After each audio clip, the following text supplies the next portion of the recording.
Hello दोस्तों, आज हम एक्सेल में रिपोर्ट कार्ड बनाना सीखेंगे। हम रिपोर्ट कार्ड कैसे बनाएं? किसी भी रिपोर्ट कार्ड को बनाने के लिए हमें सबसे पहले उसके डेटाबेस की ज़रूरत होती है, जो कि हमने शीट 1 में डेटाबेस ले रखा है। और ये एक डायनामिक रिपोर्ट कार्ड है, जिसमें हम रोल नंबर चेंज करेंगे, जिससे बच्चों का सारा डेटा फैच होके यहाँ पे हमें दिखेगा। क्या उसके मार्क्स आए हैं, क्या उसकी परसेंटेज आई है, क्या उसकी रैंक आई है, क्या उसके ग्रेड आए हैं, ये सारी चीज़ें हमें इस रिपोर्ट कार्ड में दिखेंगी। ऐसा डायनेमिक रिपोर्ट कार्ड बनाना आज हम सीखेंगे। चलिए शुरू करते हैं। तो दोस्तों चलिए इसी के साथ हम शुरू करते हैं आगे। अब इस रिपोर्ट कार्ड को बनाने के लिए मैं एक नई फाइल ले लेता हूँ एक्सेल की, जिसमें हम ये पूरी रिपोर्ट कार्ड बनाएंगे। तो मैंने कंट्रोल एन कर लिया है, जिससे नई फाइल आती है। तो कंट्रोल एन के लिए सब करने के बाद सबसे पहले मैं यहाँ पे डेटाबेस लूंगा। डेटाबेस चाहे तो आप बना सकते हैं, चाहे तो आप कहीं से प्रैक्टिस के लिए आप कहीं से ले भी सकते हैं। तो मैं अभी वहीं से अपनी पुरानी फाइल से ही डेटाबेस यहाँ कॉपी कर लेता हूँ। मैंने यहाँ पुरानी फाइल का डेटाबेस यहाँ से मैंने कॉपी कर लिया है। सारा डेटाबेस कॉपी करके मैं यहाँ इस फाइल में पेस्ट कर देता हूँ। तो ये मैंने पुराना डेटाबेस ही इस फाइल में ले लिया, जिससे कि काम आसान हो जाए हमारा। और इसी के साथ मैंने यहाँ पे री अरेंज कर लिया सेल को, और इस फाइल का नाम दे दिया डेटाबेस।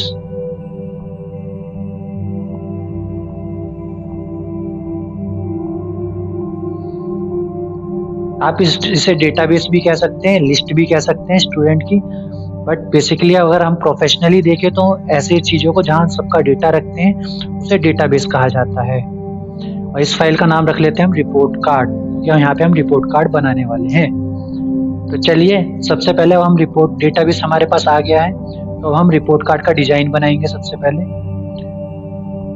तो जितने एरिया में मुझे डेटा चाहिए या रिपोर्ट कार्ड बनाना है, उतने एरिया को मैंने सेलेक्ट कर लिया। फिर मैं जाऊंगा सेल स्टाइल में। सेल स्टाइल में जाके मैं किसी भी तरीके का एक स्टाइल चूज कर लूंगा, जैसा भी मुझे अपनी उसमें देना है। तो मैंने यहाँ स्टाइल चूज कर लिया है। तो ये मेरा बैकग्राउंड हो गया है इस रिपोर्ट कार्ड का। इसमें मैं यहाँ पे लोगो लगाऊंगा। लोगो के लिए इंसर्ट में जाएंगे, पिक्चर ले लेंगे। पिक्चर से फिर हम यहाँ पे इसका लोगो ले लेंगे, इमेज से लोगो ले लेंगे। लोगो चूज कर लिया हमने।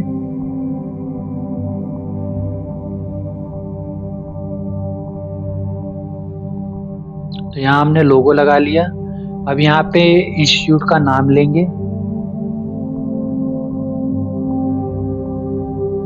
इंस्टीट्यूट का नाम लिख दिया हमने।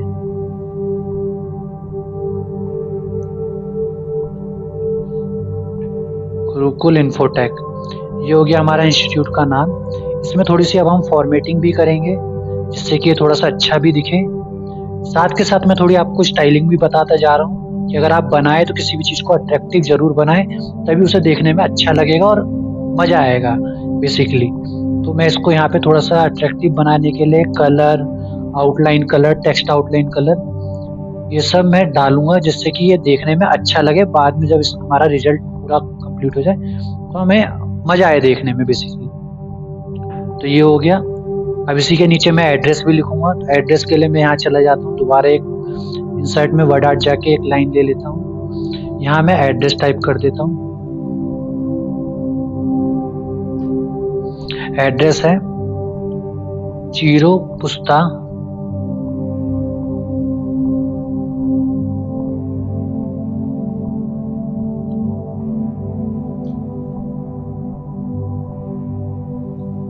Main circular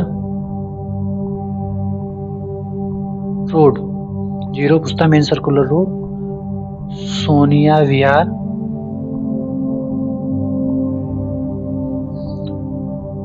north east Delhi 110094। ये हो गया है इंस्टीट्यूट का एड्रेस। इसको साइज हम छोटा कर लेंगे।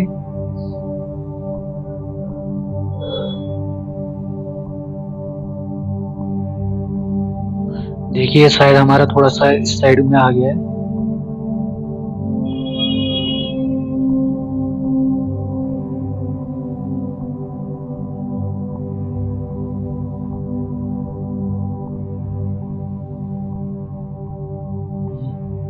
ये हमारा इधर आ गया है, तो हम इसको उधर लेके चले जाते हैं।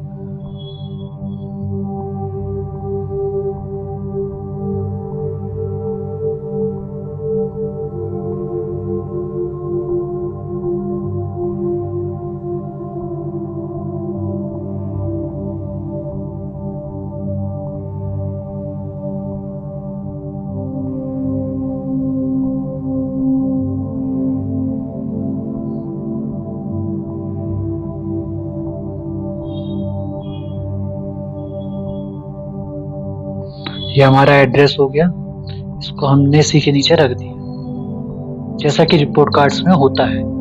हम बिल्कुल वैसा ही बनाने की कोशिश करेंगे जैसा रिपोर्ट कार्ड आप लोग देखते हैं आपके स्कूलों से मिलता है, तो वैसा ही रिपोर्ट कार्ड हम बनाने की कोशिश करेंगे। ठीक है, सिंबल में जाएंगे, टेलीफोन का सिंबल ले लेंगे, इसके आगे हम नंबर डाल देंगे, मोबाइल नंबर डालेंगे हम।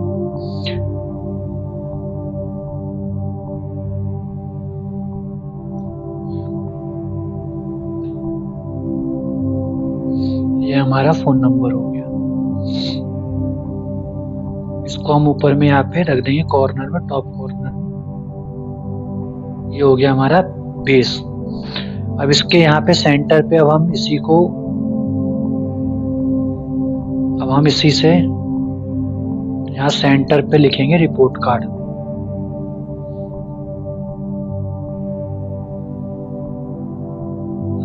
रिपोर्ट कार्ड, इसका साइज हम थोड़ा बड़ा कर देंगे। साइज बड़ा करने की शॉर्टकट की होती है कंट्रोल शिफ्ट और ग्रेटर देन, ये इसकी शॉर्टकट की होती है, जिससे कि मैं अभी शॉर्टकट की से साइज बड़ा कर रहा हूँ। शॉर्टकट की बहुत जरूरी है दोस्तों किसी भी काम को तेज करने के लिए, और शॉर्टकट की अगर आपको सीखनी है तो हमारी प्रीवियस वीडियो माइक्रोसॉफ्ट एक्सेल की शॉर्टकट की आप देख सकते हैं। ऊपर आई बटन पे आपको यहाँ पे वीडियो का लिंक मिल जाएगा, इस पर क्लिक करके आप शॉर्टकट की भी सीख सकते हैं, समझ सकते हैं। चलिए आगे चलते हैं। यहाँ पे अब हम डालेंगे सबसे पहले रोल नंबर, क्योंकि हर बच्चे का एक अलग यूनिक रोल नंबर होता है, उसी के बेस पे हम रिजल्ट को फाइंड करते हैं। तो ये रोल नंबर हो गया। फिर आता है स्टूडेंट का नाम, स्टूडेंट नेम, फिर उसके फादर का नाम, फादर्स नेम, फिर उसकी क्लास, फिर उसका डेट ऑफ बर्थ। ये सारी चीजें एक स्टूडेंट के डिटेल में सारी चीजें होती हैं। ठीक है, अब हम यहाँ पे इसको सेपरेशन के लिए हम यहाँ पे इसको ये कोलोन दे देंगे, दो बिंदु भी जिसे हम कहते हैं, और नीचे कॉपी करने के लिए कंट्रोल डी दबा देंगे, और इसको हम अलाइनमेंट दे देते हैं कंट्रोल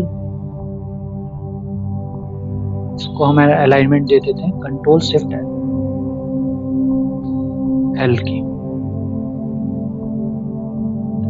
इसको हम अलाइनमेंट दे देंगे लेफ्ट राइट साइड की। तो ये मैंने अलाइनमेंट दे दी राइट साइड की। ठीक है, और यहाँ से हम सेल को रीअरेंज कर दें जिससे कि चीजें हमें अच्छे से दिखें। और नीचे में अब हम यहाँ पे बना लेते हैं जो हमारी, जहाँ स्टूडेंट का सारा डेटा, सारे मार्क्स वगैरह सारी चीजें यहाँ पे हमारी आएंगी।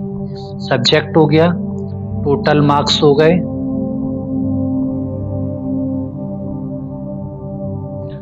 Passing marks. हम पूरी कोशिश करेंगे जैसे जो जो चीजें रिजल्ट में होती हैं वो सारी चीजें आपको यहाँ मेंशन करें। ऑब्टेन मार्क्स, जिससे कि आप अपने रिजल्ट से इसे रिलेट कर पाओ और देखो कि उसमें जो जो चीजें आपके पास उतनी अवेलेबल, वो सारी चीजें आपको यहाँ मिल रही हैं नहीं मिल रही, वो चीजें आप निकाल पा रहे हो या नहीं निकाल पा रहे। परसेंटेज और पास, हर सब्जेक्ट का अलग अलग पास और फेल। यहाँ सारे सब्जेक्ट हैं, सब्जेक्ट कौन कौन से हैं उसके लिए हम यहाँ जाते हैं, इसे सिलेक्ट करेंगे सब्जेक्ट और कॉपी कर लेंगे। कॉपी कर लिया हमने इन सब्जेक्ट, और यहाँ पे आके हम राइट क्लिक करेंगे, पेस्ट स्पेशल में जाएंगे, पेस्ट स्पेशल में हमें वैल्यू पे करेंगे, क्योंकि वहाँ पे आपने देखा होगा बैकग्राउंड में येलो कलर वगैरह हो रखे हैं, स्टाइलिंग दे रखी है, वो स्टाइलिंग हमें यहाँ नहीं चाहिए, हमें सिर्फ वैल्यू चाहिए उसकी। और ट्रांसपोज, अब वहाँ हमने हॉरिजॉन्टली लिखा हुआ था, यहाँ हमें वर्टिकल चाहिए, इसलिए हम ट्रांसपोज करेंगे, ओके कर देंगे। तो देखिए हमारे सारे वो आ गए, सब्जेक्ट्स आ गए। अब इसको थोड़ा अच्छा दिखाने के लिए हम इसे बोल्ड कर लेते हैं, सेम एज ऊपर भी हम इन्हें बोल्ड कर लेते हैं। और ये एक टेबल का फॉर्मेट है, तो यहाँ पे हम इन्हें बॉर्डर भी दे देते हैं, जिससे कि हमारी जो मार्कशीट है, जो रिजल्ट है, अच्छा दिखे। अब यहाँ पे आ जाते हैं हम फाइनल रिजल्ट, कि बच्चा पास हुआ है, पूरा ओवरऑल पास हुआ है या फेल हुआ है, उसके लिए उसकी रैंक क्या आई है, वो फर्स्ट आया है, सेकंड आया है, क्या रैंक आई है, ग्रेड क्या आई है उसकी, उसको ग्रेड क्या मिली है, ये सारी चीजें हम यहाँ पे निकालेंगे और निकालना सीखेंगे। सेम एज यहाँ पे अब हम डाल देते हैं टोटल मार्क्स, कि कितने में से बच्चे को नंबर मिले हैं, और ऑब्टेन मार्क्स कि टोटल कितने नंबर आए हैं बच्चे के।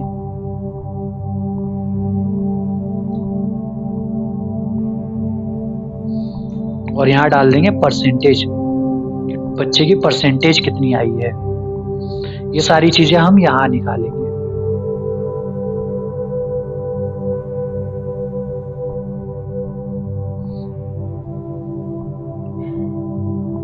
सेम यहाँ पे भी हम ऐसे इसको अरेंज कर देंगे और अलाइनमेंट हमने दे दी। अब यहाँ पे अब हमें ग्रेड निकालेंगे, तो ग्रेड का सिस्टम भी यहाँ पे हमें लिखना होगा। हम इसे बॉर्डर देना भूल गए, बॉर्डर दे देते हैं। तो यहाँ पे हम ग्रेड निकालेंगे, तो यहाँ पे हम एक साथ में लिख देते हैं ग्रेड, मर्ज करेंगे इसे और यहाँ लिख देंगे ग्रेड। ग्रेड आपने देखा होगा बच्चों दोस्तों कि ग्रेड यहाँ पे लिखा रहता है और ग्रेड की परसेंटेज दे रखी होती है, ए बी सी किस हिसाब से ग्रेड मिल रहे हैं। तो वही चीज हम यहाँ कर रहे हैं। तो यहाँ पे भी हम ग्रेड डाल देते हैं, कितने परसेंटेज वाले को क्या ग्रेड मिलेगी। तो सेम एज यहाँ पे हमने दे दिया, अगर ग्रेटर देन 90 है तो ए ग्रेड आए, ग्रेटर देन 75 है तो बी ग्रेड आए, ग्रेटर देन 50 है तो सी ग्रेड आए, ग्रेटर देन 33 है तो डी ग्रेड आए, और लेस देन 33 है तो ई ग्रेड आए। तो यहाँ पे हमारा पूरा ग्रेडिंग का वो हो गया चार्ट, जिसे देख के हम पता लगा सकते हैं कि ग्रेड किस हिसाब से किस बच्चे को दी जाएगी। तो ये तो हो गया हमारा पूरा डिजाइन। ठीक है दोस्तों, ये हमारा पूरा डिजाइन हो गया।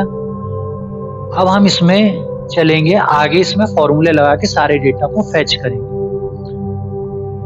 अब सबसे पहले यहाँ पे रोल नंबर। अब रोल नंबर यहाँ पे हम एक एक बच्चे का टाइप भी कर सकते हैं, लेकिन अभी हम टाइप ना करके हम यहाँ पे सिलेक्शन बनाएंगे कि हम रोल नंबर को सिलेक्ट कर सकें। तो हम डेटा में जाएंगे, या हम ऊपर डेटा में आए, डेटा वैलिडेशन में, फिर डेटा वैलिडेशन में जाएंगे, फिर यहाँ सेटिंग में आके अलाउ में हम यहाँ लिस्ट सिलेक्ट कर लेंगे। लिस्ट सिलेक्ट करने के बाद सोर्स में हम क्लिक करेंगे और फिर डेटाबेस वाली सीट में आके हम यहाँ सारे रोल नंबरों को सिलेक्ट कर लेंगे।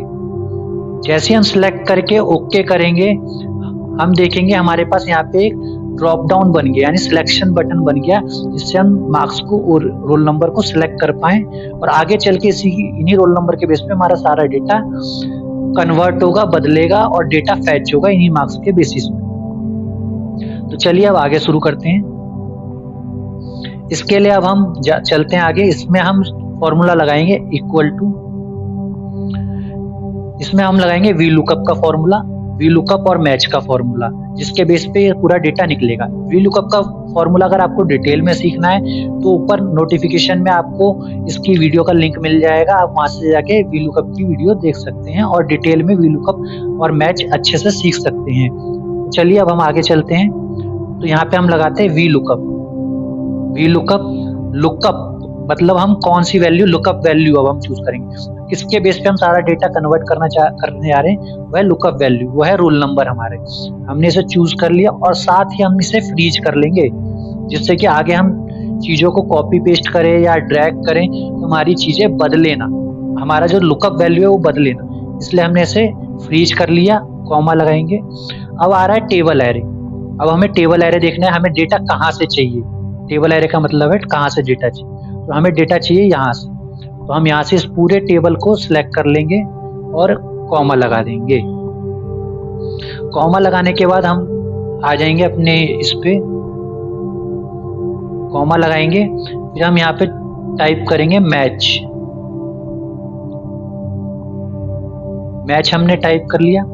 मैच में अब कह रहा है लुकअप वैल्यू, कि मैच हम किस वैल्यू से मैच करना चाह रहे हैं। तो लुकअप वैल्यू है इसमें हम स्टूडेंट नेम, इस वाले कॉलम में हम स्टूडेंट नेम लाना चाह रहे हैं। तो हम स्टूडेंट नेम लिखेंगे, कॉमा लगाएंगे, फिर हम डेटाबेस में जाएंगे लुकअप एरे के लिए कि हमें कहाँ से डेटा किसके बेसिस पे चाहिए। तो हम यहाँ लुकअप जो एरे है वो हम चूज कर लेंगे, यानी कि सिर्फ हेडिंग है यहाँ पे हमारी लुकअप एरे। तो हमने हेडिंग को चूज कर लिया, कॉमा लगाएंगे, एग्जैक्ट मैच चाहिए तो उसके लिए 0 लगाएंगे, ब्रैकेट बंद करेंगे, फिर 0 लगाएंगे, फिर एंटर कर देंगे। और एंटर करते ही हमारा यहाँ आ गया नाम सालू। ये जो जिसका 6 रोल नंबर है उसका नाम सालू है। इसको चेक करने के लिए हम यहाँ चलेंगे और चेक करेंगे, रोल नंबर 6 का नाम सालू है। तो ऐसे हम चेक कर रहे हैं तो हमारा सारी चीजें हमारी सिमिलर आ रही है, इससे हमें पता पड़ रहा है हमारा डेटा सही आ रहा है। तो अब हमने इसमें देखिए, हमने कई जगहों पे और भी फ्रीज करना था, हम करना भूल गए। जैसे कि हमें डेटाबेस हमने जो चूज किया था हमें वो फ्रीज करना था, हम उसे फ्रीज कर देते हैं। हमने यहाँ पे फ्रीज कर दिया। हम यहाँ पे भी डेटाबेस को मैच में भी फ्रीज कर देते हैं, हमने फ्रीज कर दिया, एंटर किया, हमारा डेटा सेम है। अब मैं इसे ड्रैग करूंगा तो नीचे देखेंगे डेटा अपने आप आ जाएगा। और एक्यूरेट डेटा का कारण है हमारा फ्रीज करना। हमने फॉर्मूले में जो हमारी जो जरूरत की चीजें थी जिसे हमें बदलना नहीं था उसे हमने फ्रीज कर दिया, इस कारण हमारा डेटा एक्यूरेट आया है। अगर हम फ्रीज कर देते तो हमारा डेटा गलत आता। अब यहाँ से हमने अलाइनमेंट डाल दी किस उसमें चाहिए हमें। अब आप देख रहे होंगे कि डेट ऑफ बर्थ आपके मन में आ रहा है, डेट ऑफ बर्थ तो यहाँ गलत आई है, यहाँ 678 नंबर आ गया है। डेट ऑफ बर्थ ये तो डेट ऑफ बर्थ नहीं थी वहाँ पे। वहाँ डेट ऑफ बर्थ अगर आप देखेंगे तो आपको सालू की डेट ऑफ बर्थ मिलेगी 8/11/1901, लेकिन यहाँ पे डेट ऑफ बर्थ में 678 आ रहा है। क्यों आ रहा है? क्योंकि ये इसलिए आ रहा है क्योंकि डेट ऑफ बर्थ भी एक नंबर होती है, एक नंबर के बेस पे डेट ऑफ बर्थ चेंज होती है। तो इसको हम डेट में कन्वर्ट करने के लिए यहाँ कैटेगरी में जाएंगे, नंबर फॉर्मेट की कैटेगरी में, और यहाँ से शॉर्ट डेट पे क्लिक करेंगे। जैसे ही हम क्लिक करेंगे ये हमारा नंबर जो है डेट में कन्वर्ट हो जाएगा। देखिए आपकी सेम डेट आ गई। तो इसलिए हमारी हर डेट कोई ना कोई एक नंबर डिनोट करती है। तो ये तो हो गया डेट ऑफ बर्थ। तो चलिए अब इसी के साथ अब हम आगे चलते हैं रिजल्ट के ऊपर। यहाँ हमारे कुछ वर्ड अभी गायब, एक दूसरे सेल्स से ओवरलैप हो रहे, तो हम इसको ओवरलैप को हटाने के लिए हम इसमें अलाइन वो लगा देंगे स्पेसिंग का, कि हमारी जो सेल्स है वो अपने आप सही हो जाए, जिससे कि हमें सारे वर्ड एक्यूरेट दिख पाए। ठीक है, तो ये हो गया हमारा रिजल्ट। अब टोटल मार्क्स कितने होते हैं हर सब्जेक्ट के? हर सब्जेक्ट में आप सब जानते हैं, आप सबको 100 में से ही नंबर मिलते आए हैं। तो हम 100 हर सब्जेक्ट में लिख लेते हैं। हर सब्जेक्ट में हमने 100 लिख लिए। पासिंग मार्क्स क्या होते हैं आप कमेंट में जरूर बताइएगा। तो पासिंग मार्क्स क्या होते हैं वो हम लिखते हैं 33। सब हर कोई अपने अपने इस बोर्ड के हिसाब से अपने अपने पासिंग मार्क्स कमेंट में बताइए कि आपके पासिंग मार्क्स क्या हैं और आपके एरिया में कौन सा बोर्ड होता है और उस बोर्ड में क्या पासिंग मार्क्स चलते हैं। ठीक है, हमने यहाँ पे अभी 33 ले लिया है पासिंग मार्क्स। अब हम निकालेंगे ऑब्टेन मार्क्स। ऑब्टेन मार्क्स मतलब हमें कितने मार्क्स मिले, यानी सालू नाम की जो लड़की है इसे कितने मार्क्स मिले वो हम यहाँ निकाल रहे हैं। तो इसके लिए हम फिर से यहाँ लगाएंगे VLOOKUP और मैच का फॉर्मूला। तो चलिए लगाते हैं आगे। Equal to VLOOKUP, lookup value मतलब लुकअप हम कौन सी वैल्यू लुक करना चाह रहे हैं। तो यहाँ पे लुकअप वैल्यू हमने ले ली, इसे हम फिक्स कर देंगे, दोबारा फ्रीज कर दिया हमने, फिर कॉमा, फिर लुक डेटाबेस में जाएंगे टेबल, तो हम टेबल को सिलेक्ट करेंगे जहाँ से हमें डेटाबेस है, टेबल बनी हुई है, इसे हमने सिलेक्ट कर लिया। कॉमा करेंगे, कॉमा करने के बाद यहाँ पे हम लगाएंगे फॉर्मूला मैच का। मैच, यहाँ मैच का फॉर्मूला लगा रहे थे, बाय मिस्टेक मेरे से एंटर हो गया, तो यहाँ मैच लगाएंगे। ठीक है, मैच का फॉर्मूला लगाया। अब मैच में अब आप देख रहे होंगे मैच में लुकअप वैल्यू मांग रहा है, यहाँ पे हम लुकअप वैल्यू डाल देंगे। लुकअप वैल्यू क्या है? इंग्लिश। इसे हम फ्रीज नहीं करेंगे। मैं यहाँ डेटाबेस को फिर से फ्रीज करना भूल गया क्योंकि आगे मुझे दिक्कत देता, इसलिए मैं अभी से कर दूंगा। तो यहाँ लुकअप वैल्यू मैंने ले ली, इसे कॉमा लगाया, फिर मैं डेटाबेस में जाऊंगा लुकअप एरे के लिए। और लुकअप एरे क्या है? वो मेरी हेडिंग है जिसके बेस पे मुझे चाहिए डेटा। तो मैं यहाँ कॉमा करूंगा, कॉमा करके फिर मैं यहाँ 0 करूंगा। आप यहाँ पे देख सकते हैं मैंने यहाँ 0 लगाया, एग्जैक्ट मैच चाहिए मुझे उसके लिए। फिर कॉमा, फिर ब्रैकेट बंद, फिर कॉमा, फिर 0, फिर ब्रैकेट बंद कर दूंगा, एंटर करूंगा। यहाँ मेरे सालू के इंग्लिश में कितने मार्क्स है वो मेरे यहाँ आ गए। अब मैं इसे नीचे ड्रैग कर दूंगा जिससे कि बच्चे के सारे सब्जेक्ट के मार्क्स आ जाएंगे। पर देखिए यहाँ पे हमसे कुछ ना कुछ गलती हुई है, वो हम चेक करते हैं। तो देखते हैं हमसे यहाँ क्या गलती हुई है। देखिए यहाँ पे मैं इसमें लुकअप एरे जो था मैच में उसे मैं फ्रीज करना भूल गया, तो मैं यहाँ पे से आके F4 से फ्रीज कर दूंगा दोबारा में। जैसे फ्रीज करूंगा और फिर दोबारा से इसे नीचे ड्रैग डाउन करूंगा, ये ठीक हो जाएगा। देखिए हो गया ना ठीक, कितना आसान है। ऐसे ही करके हम सारे वैल्यू सारी चीजें निकाल लेंगे। अब चलिए आगे चलते हैं, परसेंटेज निकालते हैं। परसेंटेज के लिए हम इक्वल टू, इसको हम जो हमारे ऑब्टेन मार्क्स हैं उसको हम डिवाइडेड बाय 100 कर देंगे। डिवाइडेड बाय 100 करते ही हमारे यहाँ परसेंटेज आ जाएगी। अब यहाँ आ रही है 0.76। 0.76 को परसेंटेज के लिए हमें कंट्रोल शिफ्ट और %5 दबाएंगे, यानी 5 के ऊपर जो हमारा परसेंटेज का निशान है उसे दबाएंगे तो हमारी देखिए परसेंटेज बन गई, क्योंकि मॉड्यूल का हमारा परसेंटेज का साइन जो होता है वो हमारा लग गया। और जैसे ही वो साइन लगता है हमारे यहाँ पे वैल्यू आ जाती है। सेम इसको भी हम ड्रैग कर देंगे जिससे कि हमारे यहाँ सारी वैल्यू सबकी हर सब्जेक्ट की परसेंटेज आ जाएगी। अब चलते हैं आगे कि बच्चा हर सब्जेक्ट में पास है। सालू जो है, सालू नाम की जो बच्ची है वो हर सब्जेक्ट में पास है या नहीं है या फेल है, वो हम देखते हैं यहाँ पे। तो यहाँ पे हम लगाएंगे इफ का फॉर्मूला, कंडीशन बेस्ड जो कि होता है, लॉजिकल फॉर्मूला जिसे हम कहते हैं, वो इफ का फॉर्मूला। और आपको ऐसे ही सारे लॉजिकल फॉर्मूला समझने हैं तो आपको ऊपर नोटिफिकेशन में लॉजिकल फॉर्मूले का लिंक दिख रहा होगा, आप उस पर क्लिक करके और सारे लॉजिकल फॉर्मूले डिटेल में समझ सकते हैं। तो चलिए आगे चलते हैं। इक्वल टू इफ, यहाँ लॉजिकल टेस्ट कि हमारी कौन सी वैल्यू को हम टेस्ट करना चाह रहे हैं, किसके बेस पे हमारे यहाँ पे। तो यहाँ पे हम लॉजिकल वैल्यू हमने ऑब्टेन मार्क्स को चूज कर लिया। अब ये वैल्यू अगर बड़ी है 33 से तो बच्चा पास हो जाए, अदरवाइज बच्चा फेल हो जाए। यही होगा ना, क्योंकि पासिंग मार्क्स तो हमारे 33 हमने लिए हैं, तो हमने यहाँ पे डाल दिया ये चीज कि अगर 33 से बड़े नंबर आए हैं, बच्चे के मार्क्स आए हैं तो बच्चा पास हो जाएगा, अदरवाइज बच्चा फेल हो जाएगा। तो अब हम यहाँ पे इसको एंटर कर देंगे। एंटर करते ही बच्चा हमारा आ गया, बच्चा हमारा पास है क्योंकि यहाँ पे इसके 76 नंबर है। तो आप भी बताइए कमेंट करके कि आप अपने 10th के 12th के बोर्ड में पास हुए थे, 11th क्लास में पास हुए, फेल हुए हैं और कितने नंबर से हुए हैं, कमेंट में बताइए। और जिन बच्चों ने अच्छे नंबर से पास हुए उनको एडवांस में मेरी तरफ से बहुत बहुत बधाई। और बच्चों के एग्जाम आने वाले हैं उसके लिए बहुत अच्छे और एडवांस में ऑल द बेस्ट, और बहुत अच्छे से मेहनत करिए दोस्तों। तो चलिए अब हम आगे चलते हैं। फाइनल रिजल्ट से पहले अब हम इधर टोटल मार्क्स वगैरह निकाल लेते हैं। बच्चे के टोटल मार्क्स कितने हैं, कितने में से कितने आए हैं, सारी चीजें हम और आगे निकाल लेते हैं।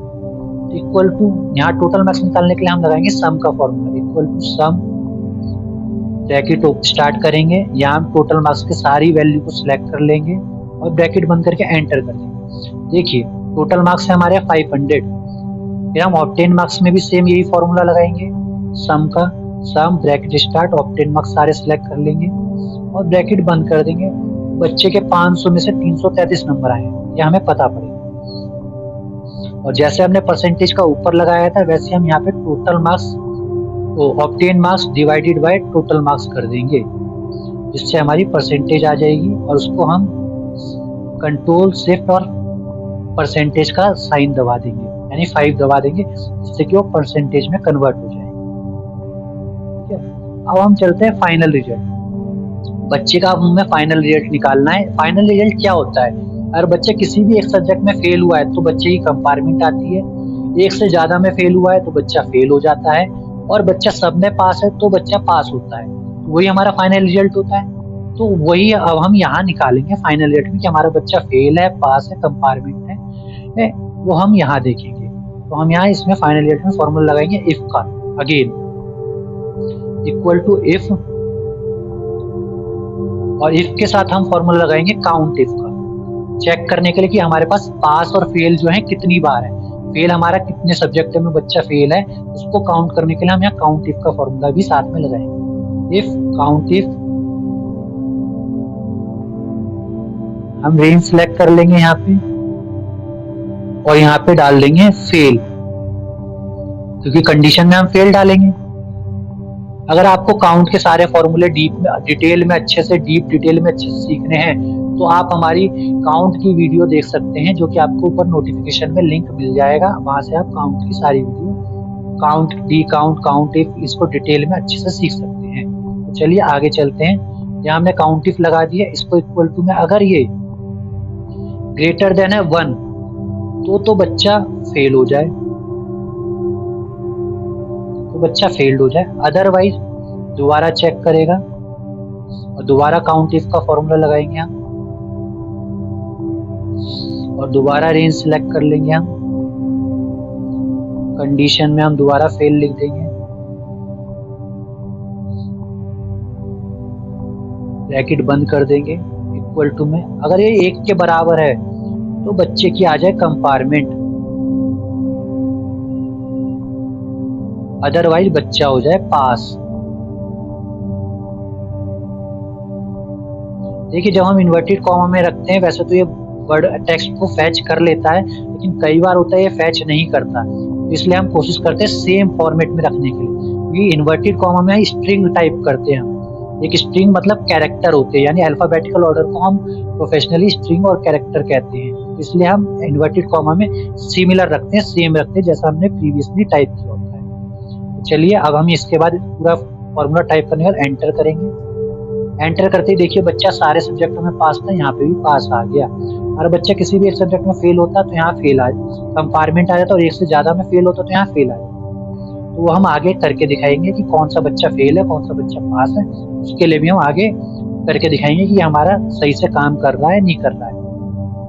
अब हम यहाँ रैंक निकालेंगे। रैंक के लिए हम दोबारा इफ का फॉर्मूला लगाएंगे, लेकिन इफ के साथ रैंक में हम लार्ज का फॉर्मूला लगाएंगे कि ये लॉजिकल वो है फॉर्मूले। तो इसमें हम मल्टीपल कंडीशन देखने के लिए हम कई फॉर्मूलों को और ऐड ऑन करते हैं। तो हम यहाँ पे इफ के साथ वैल्यू चेक करेंगे, ऑब्टेन मार्क्स। ऑब्टेन मार्क्स जो है, जो हमें मिले हैं वो बराबर हैं लार्ज नंबर ऑफ, ये फर्स्ट सेकंड जो होता है, रैंक जो होती है first second third fourth fifth, ये हमारे सारे क्लास के बच्चों के अकॉर्डिंग आती है, ये तो सारे बच्चों के मार्क्स के अकॉर्डिंग होंगे। तो अब हम यहाँ पे सिलेक्ट करेंगे लार्ज। हमने स्टार्टिंग में टोटल मार्क्स बनाए थे, आप लोगों ने दिमाग में क्वेश्चन आया हो सर ने टोटल मार्क्स तो यहाँ पे निकाल ही रखे हैं पहले से, क्यों निकाल रखे हैं, उसकी जरूरत यहाँ हमें पड़ रही है। तो अब हम यहाँ पे इन सारे एरे को, सारी वैल्यू को सिलेक्ट कर लेंगे कि पूरी क्लास के मार्क्स हैं यहाँ पे। फिर अगर ये वैल्यू हमें टॉप है यानी 1 है, सिंगल वैल्यू के बराबर है, तो यहाँ पे फर्स्ट आ जाएगा। अदरवाइज दोबारा चेक करेंगे इफ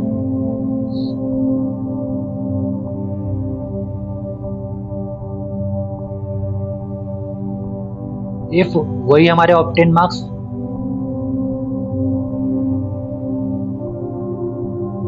ऑब्टेन मार्क्स के बाद फिर हम सिलेक्ट कर लेंगे पूरे डेटाबेस को। ठीक है, अगर ये हमारे सेकंड नंबर की बड़ी है तो हमारे यहाँ पे आ जाएगा सेकंड, और फिर दोबारा हम चेक करेंगे फिर दोबारा हमने ऑब्टेन मार्क्स डाल दिए। यहाँ पे आप देख रहे होंगे मैं यहाँ पे अल्फाबेट टाइप कर रहा हूँ कि बार बार मुझे स्क्रीन फ्लक्चुएट करनी पड़ेगी, बार बार मुझे सीट चेंज करनी पड़ेगी, इसलिए मैं यहाँ पे टाइप कर दे रहा हूँ जो भी उस सेल का नंबर था J24, मैं उसे टाइप कर दे रहा हूँ। तो ऐसे आप भी टाइप कर सकते हैं, बट कोशिश कीजिएगा कि आप एक्यूरेट करें, इसे ध्यान में रख के करिएगा, नहीं तो आपसे मिस्टेक हो सकती है। बट हाँ, धीरे धीरे करके आप उसे रिकवर कर सकते हैं और अच्छे से सीख सकते हैं। तो इसको मैंने सेलेक्ट कर लिया, फिर कॉमा, अगर थर्ड है, तीसरे नंबर की सबसे बड़ी वैल्यू है, तो यहाँ थर्ड आ जाए।